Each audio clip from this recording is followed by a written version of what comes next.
عزیز دلم، همین اورانیوم که پدرمونو دارن با مکانیزم ماشه سر تولیدش در میارن، اواخر دهه 70 میلادی حباب قیمتی میگیره.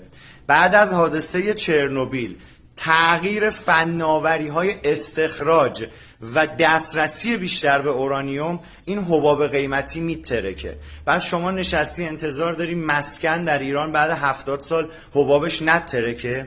یه سری زمینا توی اسپانیا هنوز که هنوزه به سقف قیمتی 50 سال قبل نرسیدن و مثالهای تاریخی در رابطه با حباب مسکن، حباب نقره در دهه 80 میلادی، حباب قهوه، کاکائو و غیره بسیار زیاده. پس وقتی من راجع به حباب سکه امامی صحبت میکنم که شب عید 25 میلیون بود، الان با این قیمت اونس و دلار باید 40 میلیون باشه ولی نیست، وقتی راجع به حباب مسکن صحبت میکنم باید فکت های تاریخی رو گوش کنید.